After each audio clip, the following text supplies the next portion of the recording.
Olá, seja bem-vindo a mais um programa Educação em Pauta. No programa de hoje eu converso com o professor Ramon Evangelista dos Anjos Paiva. Ele é professor do curso de Segurança do Trabalho do Instituto Federal de Educação, Ciência e Tecnologia do Rio Grande do Norte, campus Natal Central, e também coordena o curso de Segurança do Trabalho do campus de Educação à Distância, também do IFRN, e hoje vem conversar conosco sobre o 4º Seminário Norte Rio Grandense de Saúde e Segurança do Trabalho. Seja bem-vindo, professor. Obrigado. Hoje vamos conversar sobre um tema que, na verdade, é um alerta, né, professor? Tem uma data simbólica que motiva o objetivo central desse seminário, que já está na sua 4ª edição. E essa é a primeira pergunta. Qual o objetivo de um evento como esse, que já está na 4ª edição, e representar também essa luta? Bom, o evento, o seminário, que já vai no 4º seminário, edição enquanto IFRN, é um seminário que a gente tem como foco principal a prevenção do acidente. Então, as temáticas, os palestrantes que vêm conversar conosco, eles vêm com o objetivo de alertar o trabalhador e principalmente os profissionais que estão ligados diretamente à prevenção do trabalho, que no nosso caso é um cenário aberto, né? Por mais que a gente trabalhe com o técnico de segurança do trabalho, mas ele é aberto para o engenheiro de segurança, o enfermeiro do trabalho, porque são muitos profissionais que atuam dentro dessa área e é importante trazer essa temática para todos. Por mais que seja um evento que é uma data criada pela Organização Internacional do Trabalho, a OIT, que é o 28 de abril, essa data ela é em memória às vítimas de acidente e doenças do trabalho, que são muitas vítimas, né? Na verdade, nós falamos que o número até então ele não é tão valorizado por falta de registros. A gente erra muito, principalmente aqui no Brasil, na parte de registro, né? A própria CAT, que é a comunicação do acidente de trabalho, ela é preenchida, mas ainda é preenchida um número muito menor do que realmente acontece. Então esse seminário ele vem proteger o bem maior, que é o trabalhador, né? Tanto que as ações são de prevenção ao acidente do trabalhador. E realmente são ações importantes porque a gente salva aquilo que tem maior valor, né? Então é multidisciplinar porque você tem a parte de normas técnicas, você tem também a saúde entrando nesse âmbito. E com isso, né, o evento em si já vem se consolidando dentro do nosso estado. A gente consegue palestrantes importantes para esse evento e com certeza já teve um público médio de 300 a 450 pessoas que vêm, né, a assistir junto conosco e realmente ver essa data como ela tem uma ação importante. É uma data que está também contextualizada. Ela está dentro do que a gente chama do Abril Verde, né? O Abril Verde é uma campanha que se inicia assim como tem o Novembro Azul, o Outubro Rosa, se cria o Abril Verde para enfatizar. Não quer dizer que nós não podemos concentrar ações de prevenção, ações de educação na só um período só um mês, né? Porque todos os dias, né? A estatística mostra que estamos aqui no Brasil, a cada 4 horas nós temos uma morte vinculada ao trabalho. E nós temos mais de 20, quase 21 bilhões, né, a partir de 2012 pagos para pessoas que sofreram algum tipo de acidente de trabalho. Então esse é um número muito significativo, né? E quando a gente pensa levando para a discussão o seminário, ele traz essa temática dentro do Abril Verde, né, porque o Abril ganhou um mês de destaque porque dia 7 de abril é o mês da saúde, dia 28 de abril é o dia em memória às vítimas de acidente do trabalho, então já está próximo do dia do trabalho também, o 1º de maio, isso também, né? Consequentemente, fica bem próximo. Então, e na verdade, o 1º de maio, eu digo que assim, a data em si, ela perdeu um pouco do seu significado, né? A gente quando pensa, pelo menos quando pensamos em 1º de maio, a gente pensa mais no feriado do que na luta do que realmente significa, né? Que significa ela aconteceu porque trabalhadores morreram. E aí surge o 1º de maio. Mas pouco é enfatizado isso. E é um dia... O 28 de abril, eu acho também que ele traz um resgate. Né? Ele traz um resgate e de forma mais forte, tentando levar as pessoas a refletirem, não só, e empresários e trabalhadores a criar estratégias para que esse meu trabalhador ele saia e ele retorne sem nenhuma sequela. Né? Acho que o maior desafio hoje, né? E o seminário em si, junto com outras ações, né? A gente fala assim, o seminário que o Instituto, o IF organiza, ele é um seminário contém vários parceiros, mas tem outras ações dentro do MEIDS e outras instituições também que têm esse objetivo, né? Diálogo, trabalhar a prevenção, trabalhar a proteção desse trabalhador. Importante também, acho que a gente tem que avançar mais, tentar falar uma linguagem só, ser uma programação única, né? Aconteceu algo muito parecido em João Pessoa, eles montaram, todas as instituições montaram o Abril Verde. No Instituto também? Não, lá foi já outras instituições lá da Paraíba. E eles conseguiram em um mês unir todas as programações voltadas para esse foco, e acho que a gente precisa caminhar para isso. Abrir caixas de diálogo aí com as pessoas, os órgãos que têm interesse, empresas, aí vem o Ministério do Trabalho, sindicatos, para que a gente consiga solidificar isso. Como falei, é um mês que nós intensificamos essa fala, mas essa fala ela tem que ser perpetuada em todos os meses, a todo momento, com todos, né, do trabalhador ao gestor, todos ali falando sobre prevenção de acidentes. Porque é uma coisa que afeta todo mundo, né? Não é só o singular. A família daquela pessoa. Professor, esse evento é o quarto, né? Sim. Teve, então, para você de casa ficar atento, o curso de segurança do trabalho do campus de educação à distância, né? Também dentro da organização Associação Brasileira de Higienistas Ocupacionais, Associação dos Engenheiros de Segurança do Trabalho, o próprio CREA, que é o Conselho Regional de Engenharia e Agronomia, a Fundação Jorge Duprá Figueiredo de Segurança e Medicina do Trabalho e a Superintendência Regional do Trabalho e Emprego.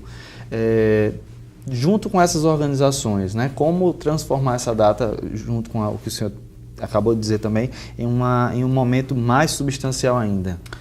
Tivemos outras ações que eu pude participei do Abril Verde que a UFRN organizou, né, então... na mesma data do nosso, tivemos acho que o Ministério Público do Trabalho fez também. E aí, como falo, são várias pessoas agindo no mesmo mês, com o mesmo foco, não porque organizar um calendário único, e aí fortalecer todos, né? Então, a ideia realmente é fortalecer todas as instituições que têm interesse em propagar mais essa data, em apoiar mais essa data. Tendo em vista que se eu apoio essa ideia, se eu compro essa ideia, eu vou prevenir acidentes. Isso com certeza também é um empresário, né? E o trabalhador que às vezes não tem noção da sua própria regulamentação trabalhista, né? Como é que funciona essa questão, né? Por exemplo, do ponto de vista do trabalhador, se ele achar que está em um trabalho insalubre ou não em condições adequadas para o seu trabalho, ele busca quem, por exemplo? As empresas elas têm constituído o que a gente chama de CIPA, né, que é a Comissão Interna de Prevenção de Acidentes. A comissão interna é um dos meios que o trabalhador ele pode tentar buscar essa dúvida, né? Então a CIPA, e aí muitas vezes que a gente tem um uso incorreto da CIPA, onde a CIPA, a indicação dela é a CIPAT, né? Então a CIPA, o que a CIPA faz? A CIPA faz a CIPAT, que é a Semana Interna de Prevenção de Acidentes. E, na verdade, conscientização, por exemplo. Mas a CIPA ela faz muito mais. Né? O que a gente pode sentir é que você não dá tanta autonomia para a CIPA. E muitas vezes também o trabalhador está dentro da CIPA é uma questão de estabilidade, ele não está para lutar pelo direito de todos. E acaba corrompendo o que realmente a CIPA é. Se ele não tem a CIPA como um recurso, ele pode até fazer a própria denúncia ao Ministério do Trabalho, ao Ministério Público. E o Ministério ele vai fazer a sua auditoria para investigar se aqueles fatos realmente estão acontecendo. E isso é feito no Brasil todo. Até hoje a gente fala... que a abolição da escravatura foi em 1888, mas até hoje nós temos trabalho escravo. Tem uma organização chamada Repórter Brasil, que eles possuem uma área muito forte nessa investigação. E aí vários trabalhadores são submetidos a condições análogas ao escravo. E várias, até na próprio site você vê várias empresas que hoje que nós compramos produtos de limpeza, de vestuário, e eles utilizam mão de obra escrava. E a gente está na ponta da cadeia, nós não percebemos que nós mesmos alimentamos esse ciclo. E não tem nenhuma instituição que possa fazer algum tipo de avaliação do ponto de vista, inclusive para a própria empresa ter que colocar alguma coisa indicativa no seu produto? O Repórter Brasil, eles lançaram um aplicativo chamado Moda Livre. E esse aplicativo ele mostra quais empresas que possuem ações diretas de combate ao trabalho escravo. E aí, quem acessar o aplicativo vai ter a listagem de empresas que não têm nenhuma ação e vai ter a listagem de empresas que realmente eles possuem ações de combate direto a isso. Então o nome do aplicativo é Moda Livre, né? Moda Livre. Fica o alerta para você que está em casa, então, se quiser baixar. iOS também? iOS também. iOS e Android. Sim. baixem então para ver o que vocês estão comprando, se realmente é de uma empresa séria, digamos assim. Existem outros sites também, como o Observatório Digital de Saúde e Segurança do Trabalho, né, professor? Isso torna, quem sabe, mais visível, mais público esse assunto que talvez então, emerge, né, de uma forma bastante significativa para o apelo público, digamos assim? Com certeza.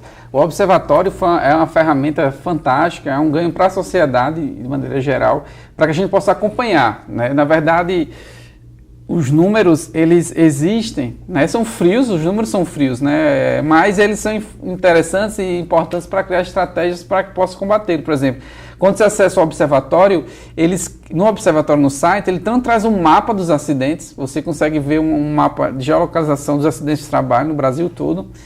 A partir de 2012, vocês sabem quanto é gasto. Então, até a gente fala hoje muito a discussão hoje de reforma da Previdência, né? Na verdade, só a reforma da Previdência não vai mudar muita coisa, porque hoje o trabalhador, a gente fala de um gasto enorme da Previdência, mas grande parcela desse gasto se dá porque você não tem uma prevenção antes.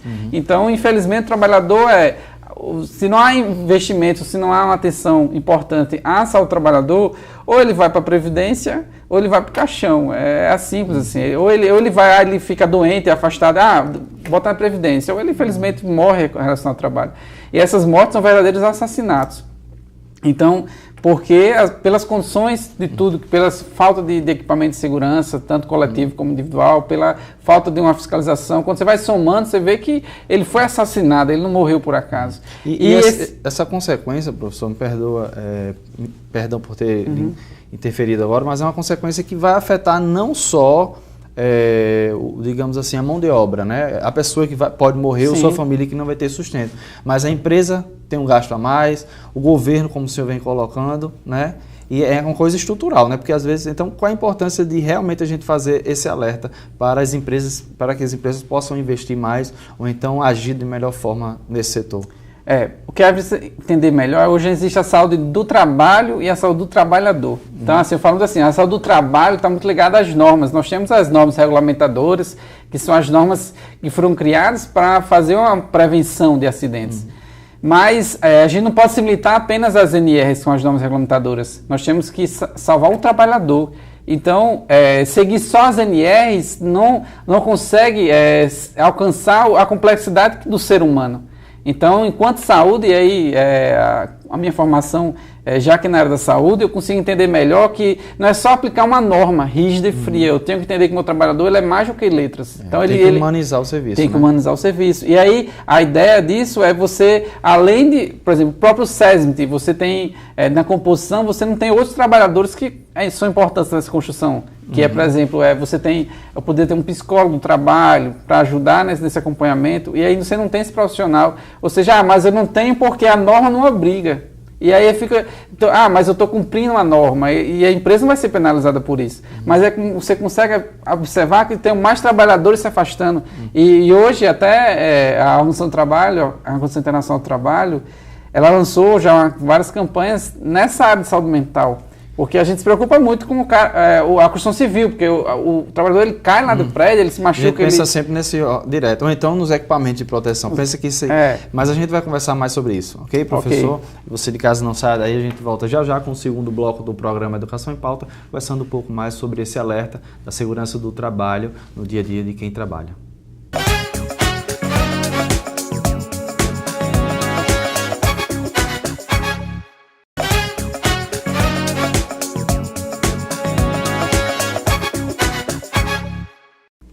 Voltamos do intervalo e eu continuo a conversar com o professor Ramon Evangelista dos Anjos Paiva sobre o 4º Seminário Norte Rio Grandense de Segurança do Trabalho. Professor, no bloco passado a gente estava falando sobre os EPIs, né? Equipamento de proteção individual, que às vezes no senso comum são apenas o tópico inicial dessa discussão de segurança do trabalho, né? Eu queria que o senhor pudesse evidenciar o que de fato então a gente poderia colocar como tópico importante, né, dentro dessa discussão da saúde do trabalho do trabalhador. O uso do EPI, ele infelizmente criou uma falsa cultura de proteção, né? As pessoas têm uma cultura de risco. E o EPI, as pessoas pensam, os trabalhadores também, né, que de certa forma estão protegidos porque eu estou usando o EPI, eu estou usando minha luva, meu capacete. E não é bem assim. Né? Mas é uma proteção obrigatória, né? Sim, é uma proteção obrigatória, mas a norma já diz que ela não é... A prioridade é você fazer com que o risco ele diminua a exposição ou ele não exista. Mas aí eu dou EPI para o trabalhador e não... agora já entreguei o meu protetor auricular, por exemplo. Né? E não vou mais agora me preocupar com a máquina que produz o ruído. Na verdade, a ideia é você criar... A prioridade é você criar um equipamento de proteção coletiva. O EPI é quando você não consegue criar um equipamento de proteção coletiva e você fornece proteção individual, mas a prioridade não é EPI. Dentro desse projeto, digamos assim, de segurança macro, existe um projeto, então, de proteção, de diminuição do risco. Como é que é estudado essa questão também dentro da produção geral? Quanto à questão da produção do trabalhador, a própria empresa, existe uma norma, que é a NR9, que ela vai tentar identificar quais são os riscos que esse trabalhador ele sofre dentro do seu bem de trabalho. E aí, com a identificação dos riscos, você vai ter criação de estratégias, né, para que eu possa combater esses riscos. E aí, por isso que é interessante que o trabalhador ele tenha acesso a esse documento. É um documento que é público. Eu chego na minha empresa, eu tenho que saber qual risco eu estou podendo correr dentro dessa empresa. Ele tem que saber. Eu chego no hospital, eu tenho que saber que eu tenho um risco biológico, eu posso pegar algum tipo de doença contagiosa. Né? Então, e a partir daí... Mas é uma norma que realmente, para que ele assine o contrato, por exemplo, ele tem que ter lido... É interessante, o documento ele é aberto, como eu falei, né? Então, quando me chamam para chegar para trabalhar numa empresa, eu acho pouco provável a empresa dar não estar aqui os nossos riscos, né? Infelizmente, a gente também tem uma saúde do trabalhador muito precária, né? A gente, infelizmente, não avançou muito nessa área. Até a gente tira pelos nossos exames admissionais e demissionais. Seriam exames tão importantes eu saber se meu trabalhador entrou bem na empresa. Saber se o meu trabalhador ele saiu bem da empresa. Porque quando a norma exige esses exames, é para saber isso. Meu trabalhador, como é que ele entrou, como o trabalhador saiu. E aí, felizmente, a gente chega nos exames admissionais, que quase todo mundo já passou, e é questão de minutos, eu acho. Fuma participação física, tem diabetes, não, assim, preencher relatório. Apto, pronto. E quando faz, né? Então, assim... E aí a gente levanta a preocupação, o trabalhador ele entra num local e ele não entende quais os riscos que ele está sendo submetido. E aí, por ele não entender os riscos, muitas vezes ele não levanta as defesas necessárias, ele não tem a ciência disso.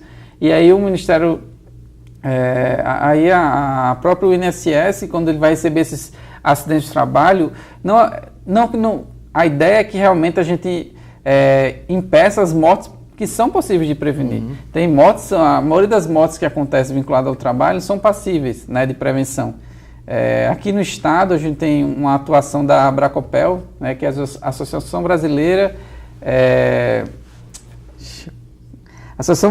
de Conscientização para os Riscos Associação Brasileira de Conscientização para os Perigos da Eletricidade, então a Abracopel. Então a Abracopel começou aqui no estado em 2015, é uma associação que lida com os perigos da eletricidade, que a gente, às vezes não percebe esse risco, né? Então ela vem trabalhando aqui, já existe há 12 anos, mas aqui no estado já desde 2015. E ela, né, hoje a direção é o Rodrigo Paiva que está, e ele já passou, hoje nesse 2017 já morreu 7 ou 8 pessoas vinculadas a esse tipo de acidente. Então, ou seja, é aquela ideia de você não ter a informação tão clara, como eu falei, né? A gente pensa o que mais mata hoje, a nossa preocupação maior, por exemplo, as doenças cardíacas. Mas quando você bota os números de trabalhadores que morrem, você vê que morrem mais trabalhadores. Nesses sites que a gente até citou no bloco passado, né? Para fazer o alerta e divulgar bem, né? A gente tem um dado no Brasil, quantos trabalhadores, por exemplo, morrem ou morreram no último ano, e no Rio Grande do Norte, consequentemente, também? Tem. No caso, no site ele dá os dados a partir de 2012. Então, 2012 até 2016 você consegue consolidar. A partir de 2017, como ele vai atualizando, ele vai alternando. Mas no Brasil, a gente teve 2.153 mortes no ano 2016. Né? Então, é como se um trabalhador morresse a cada 4 horas. Em termos de acidentes, nós tivemos, em menos de um minuto, né, tivemos 586 mil acidentes. Então, antes de fechar, a cada 53 segundos, um trabalhador sofre um acidente de trabalho. né? Então, e isso é um alerta, porque, como eu disse, como esses números não são tão divulgados, e o observatório ele vem de forma riquíssima mostrar isso. Ele vem mostrar que existem pessoas morrendo na execução das atividades, né? E aí o observatório ele tem um mapa de geolocalização. Você vê uns acidentes muito... como é pelo número da CAT, você vê que ele está todo espalhado. Mas existe uma região que tem pouquíssimas, tipo a região norte, centro-oeste. Aí você pode pensar, é porque não acontece acidentes. Não é. Aí quando você vai no outro site, que é o site do Repórter Brasil, você vê que é nessa região que não há o número de CATs registradas, é onde está o trabalho escravo. Ou seja, esse número que nós temos no observatório é muito maior. E às vezes um mascara o outro para outra realidade, né? Para outra realidade. Consequentemente, onde a gente tem mais é no Sudeste também? Sim, tem a ver com a indústria. Tem a ver com a indústria. Na verdade, eles pelo site, você olha o mapa, você já tem uma noção de que pela população mesmo, você vai ter um número maior de acidentes. Mas ainda é muito subnotificado. O dado, ele não está ainda real, mostra na realidade do nosso país. Que tipo de acidente a gente poderia citar? Porque pode ser que alguém em casa esteja agora acompanhando, poxa, aconteceu isso comigo no trabalho. Isso pode realmente ser caracterizado como um acidente de trabalho e que poderia ter sido prevenido. A gente poderia citar isso? Na verdade, o acidente, até o deslocamento do trabalhador da sua residência para o trabalho, se acontecer qualquer infortúnio, é acidente de trabalho, né? Então, é um trabalho de percurso, né? Ele estava se deslocando até o seu trabalho, sofreu, sei lá, um atropelamento, uma colisão, ele é acidente de trabalho. Aí dentro da empresa, a gente pode pensar, existem vários ramos, mas o ramo que a gente diz, muito perigoso, a construção civil, por exemplo. A gente vê, o trabalhador morreu, caiu um tijolo na cabeça do trabalhador, mesmo usando o EPI, né, o capacete, ele vai morrer, porque o capacete não vai colocar segurar, ele... né? É muita energia, o capacete não vai suportar. Esse trabalhador morre, né? Então, hoje a construção civil é um dos mais, assim, que a gente, assim, os maiores índices de CATs, é a construção civil. Mas a gente tem um dado silencioso, né? Então, que é a saúde mental, né? Que é uma doença silenciosa e que são poucos afastamentos, mas afastamentos muito longos. Ou doenças osteomusculares, que é a lerdose, por exemplo. Então, a lerdose, por exemplo, você, é mais arriscado trabalhar no banco ou trabalhar na construção civil. Se você for ver a quantidade de dias, o banco ele só é mais perigoso. Porque o trabalhador sofre o trauma, ele tem uma recuperação mais rápida, né? Sofreu um corte, então ele vai tratar esse corte. Mas o trabalhador que sofreu uma lerdose, ele passa 15 dias, 20, ele passa 30, ou ele não volta mais a executar a sua função. Então a gente pode só avaliar os números às vezes, né, pela questão da frequência, mas por quanto tempo esse trabalhador está afastado? Então quando a gente vai na matemática, são os 3 maiores índices, né? Os trabalhadores vítimas de trauma, que é o maior, o trabalhador vítima de uma lerdose, que é a lesão por esforço repetitivo, e o trabalhador afastado por alguma doença mental. Então eles são, assim, dentro da estatística, são os que batem, né, aí que são ganho destaque em algum tipo de acontecimento. Dentro da qualidade do trabalho, do ambiente de trabalho, né? Por exemplo, a CLT vai dizer que tem algumas coisas que precisam ter no trabalho, na sala, no ambiente. Como é que funciona essa questão em geral, digamos assim, a saúde e qualidade de vida do trabalhador dentro do ambiente de trabalho? Hoje, a qualidade de vida do trabalho, ela vem ganhando vamos dizer assim, vem aparecendo mais no cenário. A gente ainda vê muito pontuais a empresas grandes, como a fiscalização, a empresas também às vezes querem colocar. Mas a qualidade de vida, na verdade, muitos gestores se vê como um gasto, né? Vou gastar, vou ter que investir numa sala, né? E vou investir... Pronto, a própria construção civil, né? Uma das fiscalizações que eu tive acesso